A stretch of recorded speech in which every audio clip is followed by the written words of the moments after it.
Hello and welcome to another Dee Mitten video.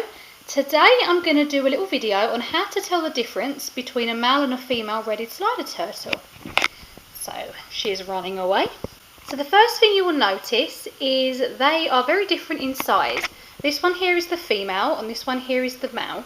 I do believe this one is slightly older than this male, but they are both still not fully grown yet. Okay, so let's take a look at the female here.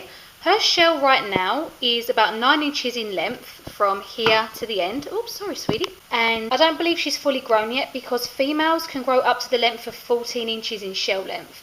Usually around 12, that's the average, but about 14 is the largest they grow. The male here, however, who I've put in a shoebox because he keeps running away, he is currently about 7 inches in length from here to the tip of shell length.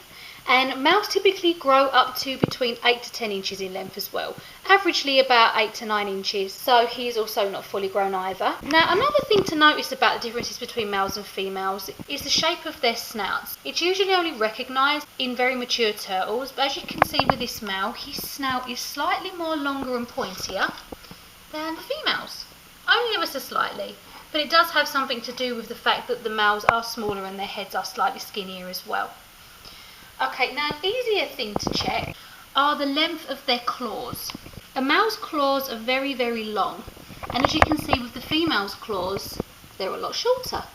Okay, and here's a shot from underneath. As you can see, the size is a lot different, and usually the males are slightly concave here around their stomach area, just so during mating times they can mount the female a little easier as well.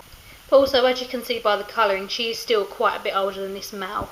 Another thing you will notice is the difference in length of their tails. Now the female has a shorter, thicker tail with the cloaca a little higher up, almost near the base, and the males have a much longer, thinner tail with the cloaca almost near the tip of the tail. Now surprisingly, sexual maturity in a turtle is actually based on size. So a wild red-headed slider will probably mature a lot slower than a captive one would due to overfeeding. Now, the times you can usually tell what sort of gender they are will be probably between 3 to 5 years with a captive turtle, but like I said, it is based on size. So for a male, when the shell hits about 4 inches in length, and for the female about 5 inches in length, that's normally when these traits and characteristics start to develop, like their longer or shorter nails, their different sizes in tails, and the shapes of their shell and such.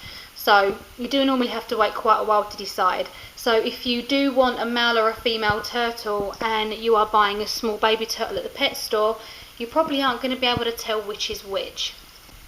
Now one thing I will mention, even though if you are buying a juvenile turtle, you won't be able to determine what actual gender it is, I will say that the care for a female turtle is slightly more demanding than it will be for a male. And the only reason I say that is the females lay eggs, and they lay eggs regardless of whether they're fertilised or not. So if your turtle has reached the age or size where you can determine that it is a female, you know for sure, you do need to provide the turtle with a dry sandbox area to climb up and lay eggs if she wishes.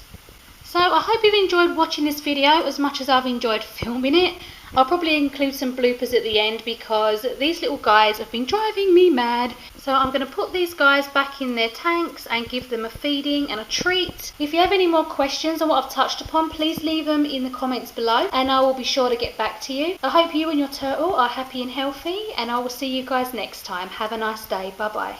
So the first thing you'll notice is the sheer difference in size. Stop! Okay, Mr. Tiddles, stop. She is about 9 inches in length. It's about 9 inches in length from here to the end. Oops, sorry, sweetie. A male's claws are very, very long. Oh, Mr. Tiddles is so good. Not like these wily, wild, crazy ones. Working with animals. It's difficult.